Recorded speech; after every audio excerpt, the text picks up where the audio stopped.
Fluminense disputa valor milionário em 2024. Temos o nosso grupo definido na Libertadores de 2024 e o Fred falou sobre o possível retorno do Thiago Silva para o segundo semestre. Será que tem mais um capítulo dessa novelinha para a torcida tricolor? Vamos comentar nesse vídeo aqui todos esses assuntos e muito mais logo depois da vinheta.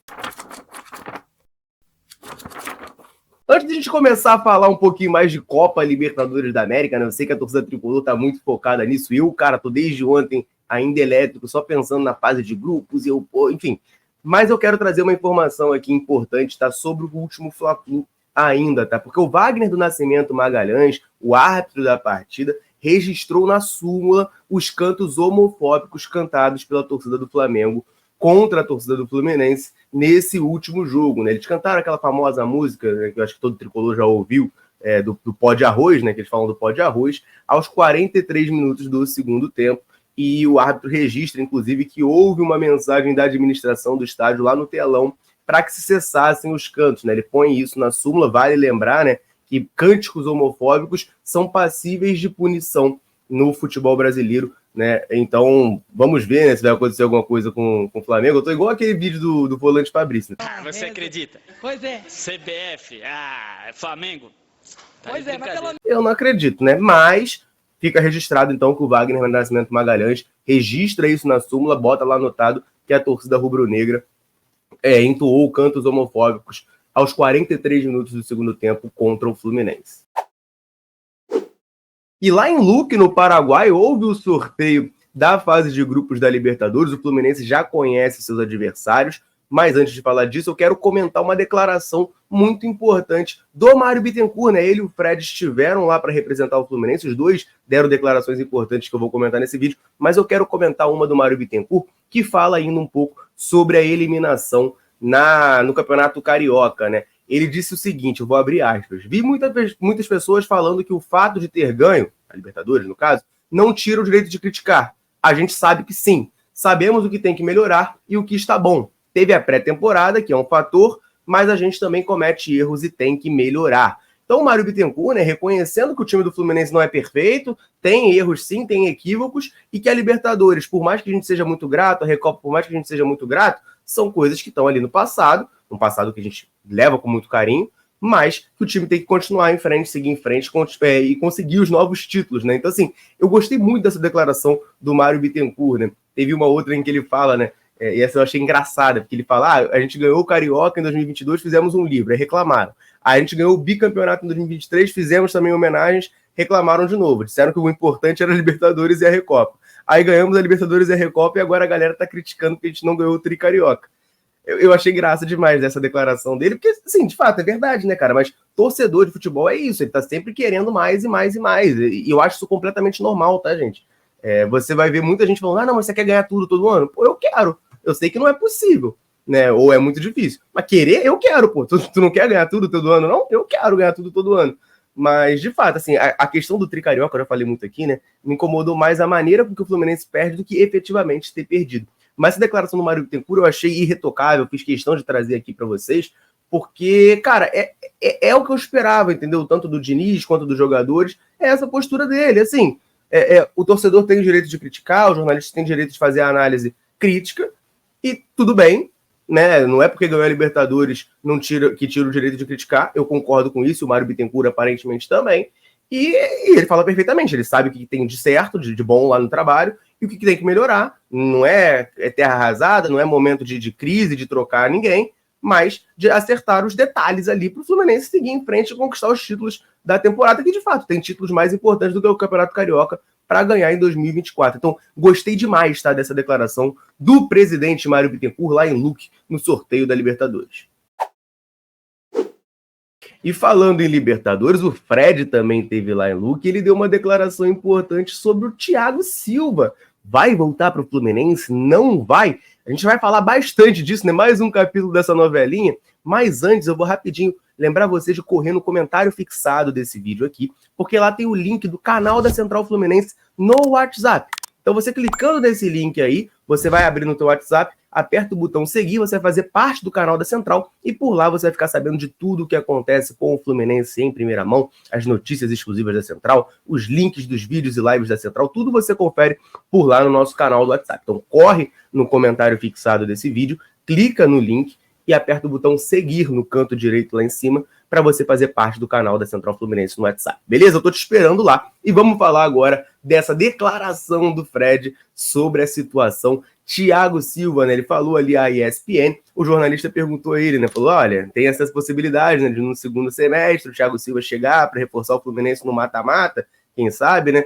E a gente sabe que o Thiago Silva, só para dar uma rápida contextualizada, tem contrato com o Chelsea até o meio do ano, a tendência é que ele não fique no clube londrino, e o Fluminense, óbvio, tem interesse em repatriar o jogador, que já disse que tem interesse em voltar para o Fluminense algum dia, né? Não necessariamente nesse ano. Então vamos ver aqui o que o Fred falou, ele vai ilustrar bem essa situação. O Thiago Silva é um sonho nosso aí há muito tempo, o presidente fala com ele quase que toda semana, né? O Thiago está com contrato lá ainda na Inglaterra. A gente torce para o Thiago. Eu pessoalmente, que é um amigo que eu tenho, né? Compartilhei bons momentos com ele dentro de campo também.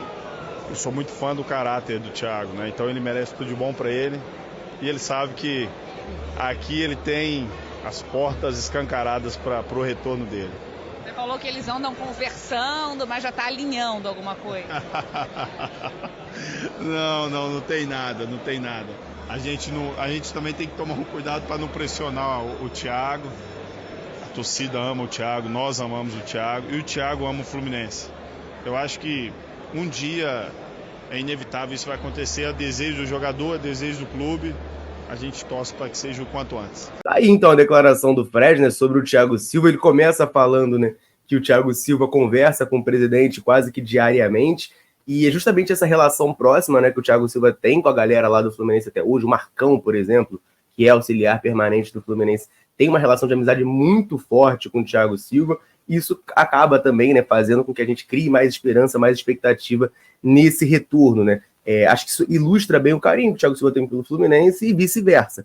Só que o Fred vai muito bem na segunda parte, em que ele faz questão, né, e eu acho importante ele botar isso na entrevista, de que não há nada sendo alinhado, a repórter pergunta, diz que não há nada sendo alinhado no momento, porque para não botar uma pressão no Thiago Silva, né, a gente viu os episódios recentes acontecendo da torcida do Fluminense acabando pegando uma pilha, e não foi uma pilha errada, tá? Fique claro. Teve muitos fatores aí que pilharam o torcedor do Fluminense a acreditar de fato que o Thiago Silva estava voltando, e ele optou por ficar no futebol europeu, e isso irritou muito. Eu já prevejo aqui nos comentários desse vídeo muita gente falando, não, o Thiago Silva, não quero mais, isso aí é um enrolão, isso é um ingrato, que não venha, tá velho, etc e tal, porque a torcida do Fluminense está irritada com a demora.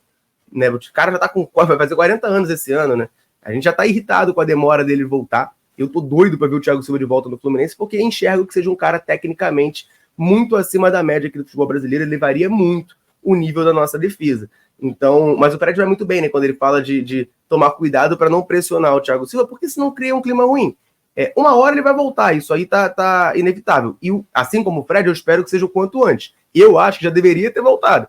Mas, né, quem tem que saber é ele, quem tem que saber é o Fluminense. Eu espero que isso aconteça na hora certa, e assim como o Marcelo voltou para casa para ganhar a Libertadores, que o Thiago Silva retorne para casa e ajude a gente a ganhar o bicampeonato dessa competição. E bom, já que eu falei do bicampeonato da Libertadores, agora o Fluminense já sabe os seus primeiros adversários rumo ao bicampeonato, né? Ontem rolou esse sorteio da fase de grupos da Libertadores. O Fluminense, como cabeça de chave do grupo A, teve sorteados para participar de seu grupo o Cerro Porteño do Paraguai, o Alianza Lima do Peru e o Colo-Colo do Chile, né? Falando rapidamente aqui sobre o grupo tecnicamente, acho um grupo tranquilo, tá? Um grupo bem acessível, bem tranquilo.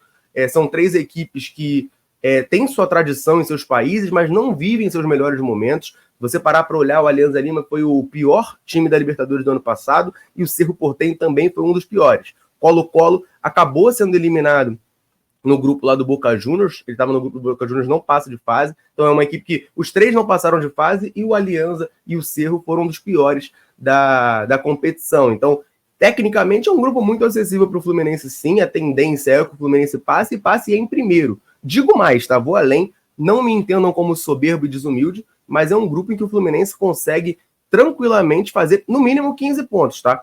No mínimo 15 pontos. Você tem, são jogos complicados, pegar o time paraguaio fora de casa é sempre enjoado, mas eu acho que dá para fazer no mínimo 15 pontos aí, e assim, passar de fase, o Fluminense consegue passar. Claro, a gente precisa melhorar o desempenho, né? A gente não tem jogado bem, tem tido algumas questões, vai ter agora essa mini pré-temporada para resolver e acertar isso, mas eu gostei sim do sorteio e temos um grupo bastante acessível. Agora, falando um pouquinho dos adversários, né? O Cerro Porteño já é um velho conhecido da torcida tricolor, a gente já jogou contra o Cerro algumas vezes, e vale lembrar, né? O Fluminense jamais perdeu para o Cerro Porteño em toda a sua história. O Fluminense a gente lembra muito bem, né? Teve aquela partida marcante contra o Cerro em 2009, a gente pega o Cerro Porteño na semifinal da Copa Sul-Americana, vence lá no Paraguai por 1-0, o gol do Fred, por sinal, e aqui no Rio de Janeiro a gente estava perdendo o jogo por 1-0, no finalzinho o Gum com a cabeça enfaixada, que aí aquela foto clássica dele comemorando com a cabeça enfaixada, foi nesse jogo, o Gum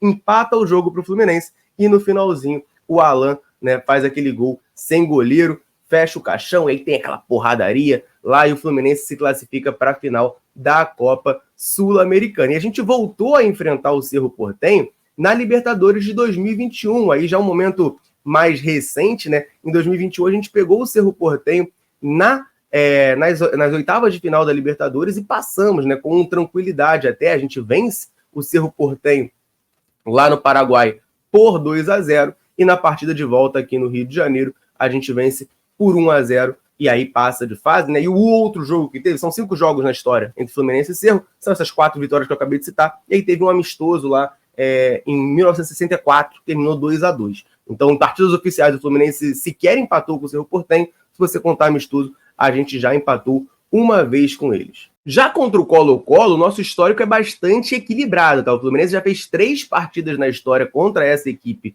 chilena, todas elas, tá, por amistosos. Um deles foi num torneio amistoso chamado Copa Montevidéu, e a última delas, né, que foi justamente a Copa Montevidéu, foi em 1953, ou seja, isso tem muito tempo. Mas o aproveitamento, o saldo ali é muito igual, né? O Fluminense perde o primeiro jogo da sua história contra o Colo-Colo em 1950 por 3-0. Aí tem outro jogo em 1950 também, que termina em 1-1.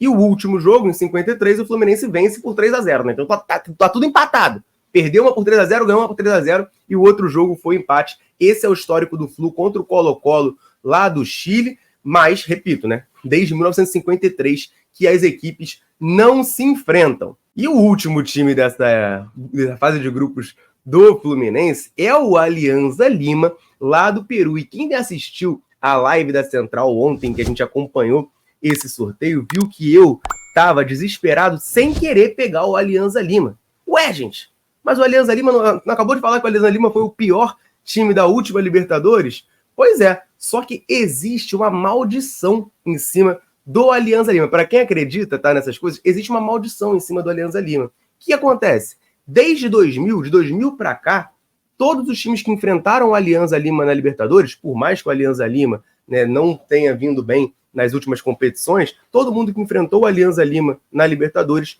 não foi campeão. Eu estava desesperado, eu gosto dessas superstições, dessas coincidências, fiquei desesperado com essa possibilidade. Só que, claro, a torcida tricolor já foi buscar, né? O pessoal que gosta, o pessoal já foi buscar as coincidências positivas para virar aquela chave e a gente começar a ficar otimista com isso. Olha a coincidência que a galera foi buscar, tá?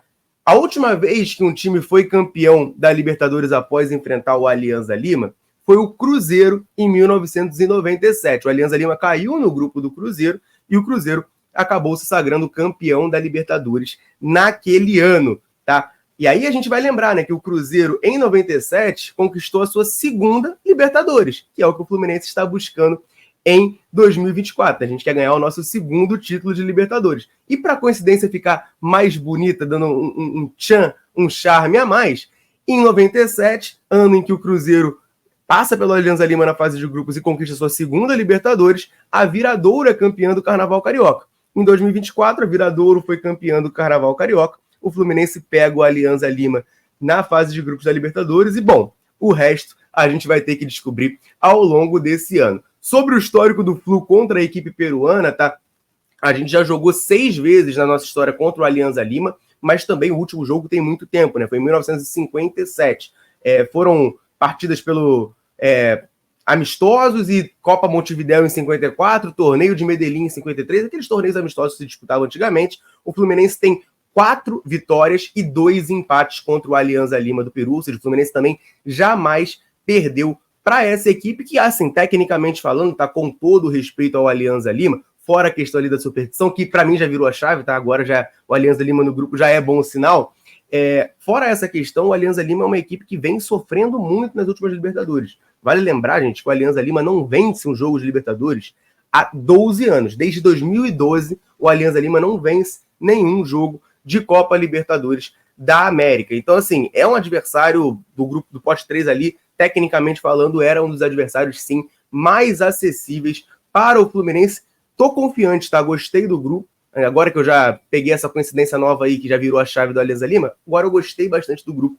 É um grupo bastante acessível para o Fluminense garantir a sua vaga nas oitavas de final e seguir rumo ao sonho do bicampeonato da Libertadores. Tem valor milionário em jogo em 2024. O Fluminense pode faturar uma grana muito boa, mas antes, né, da gente falar sobre isso, eu aproveitar aqui o meu momento favorito aqui, que é o momento de dar uma moral pra galera que tá sempre ligada aqui na Central, sempre nos dando moral. Em todo vídeo eu convido você que tá aí nos assistindo a comentar aqui embaixo o seu nome e de onde você tá nos assistindo. Gostamos muito, né, de saber até onde a Central Fluminense consegue chegar. A galera chega junto, comenta, e sempre que a gente pode, a gente vem aqui e manda um abraço pra turma. Nesse vídeo eu vou mandar um abraço pro Damata, assistindo a Central lá de Petrópolis, Walter Mendes, de Piracicaba, em São Paulo, Quincas, de Ceilândia, no Distrito Federal, Reginaldo Eduardo e os seus sobrinhos, a família tricolor lá, o William, Davi e Cadu, assistindo a gente lá de Conceição de Macabu, e também para o Timóteo de Marabá, ligado aí na Central. Um abraço para a galera e o convite, claro, para você que está aí assistindo. Quer que a gente mande um salve, um abraço, citando o seu nome em algum vídeo? Deixa um comentário aqui embaixo, falando, claro, o seu nome e de onde você está nos assistindo. Combinado? Então vamos falar desse valor milionário que o Fluminense pode conquistar em 2024, e para isso ele precisa só de uma coisinha, que a gente não tá nem muito querendo, né? Pô, tá querendo um pouquinho que o Fluminense consiga, que é o quê? É ganhar a Libertadores da América. A premiação da Libertadores foi aumentada, né? Teve esse anúncio oficial pelo presidente da Conmebol, que o valor a ser recebido pelo campeão aumenta em quase 5 vezes mais do que o Fluminense recebeu em 2023, tá? O prêmio pelo título, somente pelo título, tá? Agora é de 23 milhões de dólares, cerca de 115 milhões de reais. Então, só de ser campeão já tem esse valor estrondoso. Caso o Fluminense consiga vencer os 6 jogos da fase de grupos e seja campeão, né, passe por todas as fases naturalmente e seja campeão, o valor que a gente pode faturar é de 167,11 milhões de reais. A gente viu como que essa questão dos títulos acaba ajudando não só pela autoestima, claro que é o objetivo do torcedor sempre, né, é ser campeão, o futebol é para isso, mas financeiramente desafoga muito o Fluminense, né? Hoje a gente não teve essa pressa na última janela para vender o André, por exemplo, correndo. A gente conseguiu, não teve uma proposta interessante, vamos segurar o André porque recebemos uma premiação interessante da Libertadores, então dá uma aliviada ali no caixa, dá uma respirada para o clube. O objetivo tem que ser esse, tá? Ser bicampeão da Libertadores esse ano. Primeiro, pela parte técnica, né? Que, cara, ganhar a Libertadores é o auge da América do Sul, mas também financeiramente isso vai ser muito positivo para o clube. Então, ó, sorteio tá definido, a gente já começou, tá? A Libertadores tá começando, gente. No dia 3 de abril, né? Na semana do dia 3 de abril, a data ainda não tá definida, mas na semana do dia 3 de abril tem estreia, tem Alianza Lima e Fluminense lá no Peru, pelo primeiro jogo da fase de grupos da Libertadores. Eu quero, claro, que você deixe o seu comentário aqui. Tá animado com esse grupo? Fluminense deu sorte ou deu azar nesse sorteio? Comenta aqui embaixo pra gente trocar aquela ideia. Combinado? Eu vou ficando por aqui. Um abraço, saudações tricolores. Tamo junto!